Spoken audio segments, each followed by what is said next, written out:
Viewers, welcome to metro style. வீடியோக்குள்ள போறதுக்கு முன்னாடி மெட்ரா ஸ்டைலை சப்ஸ்கிரைப் பண்ணாதவங்க சப்ஸ்கிரைப் பண்ணிட்டு கொஞ்சம் சப்போர்ட் பண்ணுங்க. வாங்க வீடியோக்குள்ள போகலாமா? கார்த்தி ரேவதி சீரியல்ல என்ன நடந்துட்டு இருக்குன்னு பார்க்கலாமா? ஒரு வழியா பௌர்ணமி நிலா வெளிச்சத்துல கார்த்தி முகத்தை பார்த்துட்டாங்க ரேவதி. சரின்னு சொல்லிட்டு கார்த்தியும் வந்து சரி நான் கிளம்புறேன், என்னோட வேலை முடிஞ்சிருச்சு அப்படின்னு சொல்லிட்டு போயிட்டு இருக்கும் போது ஈஸ்வரி வந்து வழிமறிக்கிறாங்க கார்த்தியை. என்னப்பா கார்த்தி, நான் தான் உங்ககிட்ட அப்பயே சொன்னல பத்தியா, ரேவதி வந்து மருததான் பார்த்தா அப்படின்னு சொல்லிட்டு இருக்காங்க ஈஸ்வரி கார்த்தி கிட்ட. பாவம் ஈஸ்வரிக்கு ஒண்ணுமே தெரியாது போலயே.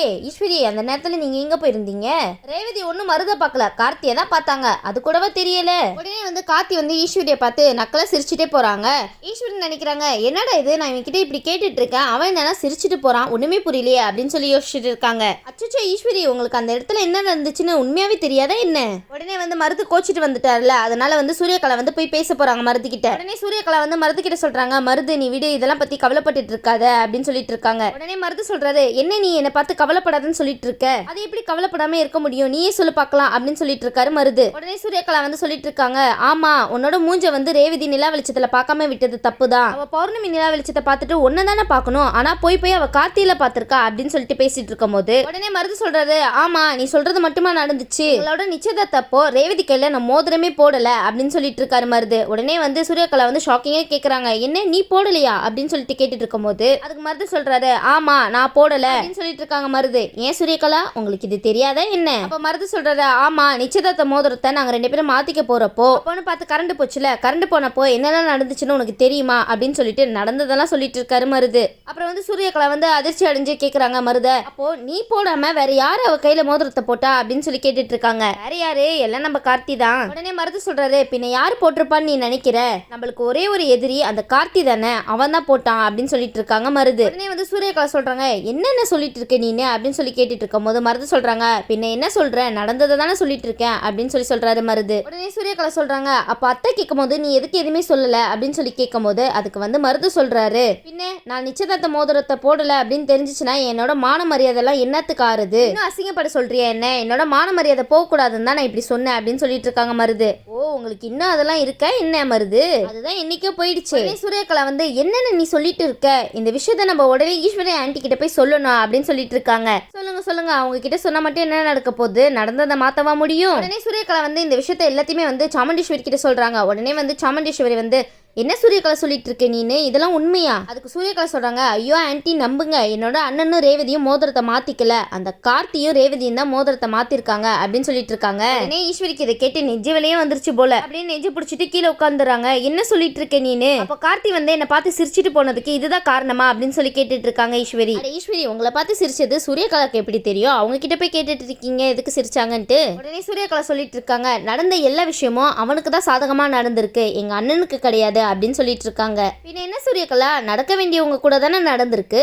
உடனே சூரியகலா வந்து ஈஸ்வரி கிட்ட சொல்றாங்க, ஆன்ட்டி நீங்க இந்த விஷயத்தெல்லாம் பத்தி கொஞ்சமாவது யோசிச்சு பாத்தீங்களா, கொஞ்சமாவது யோசிச்சு பாருங்க, அப்பதான் உங்களுக்கு புரியும் அப்படின்னு சொல்லிட்டு இருக்கும் போது ஆமா அப்படின்னு சொல்லிட்டு வந்து ஈஸ்வரி வந்து யோசிச்சு பார்த்துட்டு இருக்காங்க. ஈஸ்வரி சூரியகலா சொன்னதும் இப்ப புரிஞ்சிருச்சா? உடனே வந்து ஈஸ்வரி சொல்றாங்க, இது எல்லாத்தையும் வந்து அவனுக்கு சாதகமா பயன்படுத்தி இருக்கலாம், ஆனா கல்யாணம் வந்து அந்த மாதிரி கிடையாது, கண்டிப்பா அவன் நினைச்சது எதுவுமே நடக்காது அப்படின்னு சொல்லிட்டு இருக்காங்க ஈஸ்வரி. ஈஸ்வரி டெய்லி இந்த டைலாக் தான் சொல்லிட்டு இருக்கீங்க, வேற ஏதாவது சொல்லுங்க புதுசா. உடனே ஈஸ்வரி சொல்றாங்க, என்னோட பொண்ணோட கழுத்துல உன் அண்ணன் தான் தாலி கட்டு போறான், அதுக்கு யார் தடையா வந்தாலும் அவங்கள உண்டில்லன்னு ஆக்கிடுவேன் அப்படின்னு சொல்லிட்டு இருக்காங்க ஈஸ்வரி. உடனே சூரியகலா சொல்றாங்க, நீங்க சொல்ற வார்த்தையை நான் நம்புறேன் ஆன்ட்டி அப்படின்னு சொல்லிட்டு அங்க இருந்து போயிடுறாங்க. கிளம்புங்க சரின்னு சொல்லிட்டு அடுத்த நாள் ரேவதியோட கல்யாணத்துக்காக எல்லா ஏற்பாடும் தடபுடலா நடந்துட்டு இருக்கு. ஒரு பக்கம் ஈஸ்வரி வந்து தடபுடலா வந்து ஏற்பாடுலாம் பண்ண, இன்னொரு பக்கம் வந்து ரேவதி நம்ம எம்டி சரியா நினைச்சிட்டு இருக்காங்க. உடனே வந்து ரோகிணி வந்து அங்க இருந்து வராங்க. என்ன ரேவதி இப்படி உட்கார்ந்துருக்கே, என்னாச்சு அப்படின்னு சொல்லி கேட்டுட்டு இருக்கும் போது ஒன்னும் இல்லக்கா. ரோகிணி சொல்றாங்க, என்ன ஒன்னும் இல்லைன்னு சொல்ற, இன்னும் கல்யாணத்துக்கு ஒரு நாள் தான் இருக்கு, ஆனா உன் மூஞ்சில கல்யாணத்துக்கு ஏத்த மாதிரி சந்தோஷமே இல்லையேமா அப்படின்னு சொல்லி கேட்டுட்டு இருக்காங்க ரோகிணி. பின்ன எப்படி இருக்கும் ரோகிணி, அவங்க தான் கார்த்தியை விரும்புறாங்களே, வேற யாரு கூடயோ கல்யாணம் நடக்கிறத அவங்களால ஏத்துக்க முடியல. உடனே ரேவதி வந்து ரோகிணி கிட்ட சொல்லிட்டு இருக்காங்க, அக்கா இந்த கல்யாணத்துல எனக்கு கொஞ்சம் கூட விருப்பமே இல்லக்கா. உடனே வந்து ரோகிணி வந்து அதிர்ச்சியா கேக்குறாங்க, என்ன ரேவதி இப்படி சொல்லிட்டு இருக்க, இந்த அளவுக்கு வந்தாச்சு, ஆனா நீ என்னமோ விருப்பம் இல்லைன்னு சொல்லிட்டு இருக்கே அப்படின்னு சொல்லி கேட்க ரேவதி சொல்றாங்க, ஆமாக்கா என் மனசு ஃபுல்லா எம்டி சாரோட நினைப்பு மட்டும்தான் இருக்கு, வேற யாரோட நினைப்பும் எனக்கு வரமாட்டேங்குதுக்கா அப்படின்னு சொல்லிட்டு இருக்காங்க. ஆமா ரேவதி எம்டி சாரோட நினைப்பு தானே வரணும், போய் அந்த மருதோட நினைப்பா வரும் உங்களுக்கு. உடனே ரேவதி வந்து ரோகிணி கிட்ட கேக்குறாங்க, எனக்கு ஏன்க்கா இந்த மாதிரி எல்லாம் தோணிட்டு இருக்கு, இந்த கொஞ்ச நாளா நான் நானாவே இல்ல, என்னோட மனசு இங்கேயும் அங்கேயும் அலப்பாஞ்சிட்டே இருக்குக்கா அப்படின்னு சொல்லிட்டு இருக்காங்க. அதுக்கு ரோகிணி வந்து சிரிக்கிறாங்க. உடனே ரோகிணி வந்து நினைக்கிறாங்க, அப்படிதானே இருக்கணும், இதுல ஒன்றும் தப்பில்லையே ரேவதி, அதான் இருந்தாலும் நீ உன்னோட புருஷனை பத்தி தானே யோசிச்சுட்டு இருக்க அப்படின்னு சொல்லிட்டு ரோகிணி ஒரு பக்கம் யோசிச்சுட்டு இருக்காங்கப்பா. ஆனா ரோகிணி உங்களோட திங்கிங் வந்து ரொம்பவே நல்லா இருக்கு. உடனே வந்து ரோகிணி வந்து ரேவதி கிட்ட கேக்குறாங்க, என்ன ரேவதி பேசிட்டு இருக்க, கடைசி நேரத்துல இப்படி எல்லாம் சொன்னா நான் என்ன செய்ய முடியும் அப்படின்னு சொல்றாங்க. உடனே வந்து ரேவதி சொல்றாங்க, ஆமாக்கா எனக்கு என்ன பண்றது தெரியலக்கா, நீ ஏதாவது ஐடியா கூட அப்படின்னு சொல்லி கேட்டு இருக்கும் போது அதுக்கு ரோகிணி சொல்றாங்க, இங்க பாரு ரோகிணி, உனக்கு இன்னும் கொஞ்ச நேரம் தான் டைம் இருக்கு, அதுக்குள்ள நீ சரியான முடிவு எடுக்கணும், ஏன்னா கல்யாணம் நடந்து முடிஞ்சதுக்கு அப்புறம் ஒண்ணுமே உன்னால பண்ண முடியாது அப்படின்னு சொல்லிட்டு ரோகிணி சொல்லிட்டு இருக்காங்க.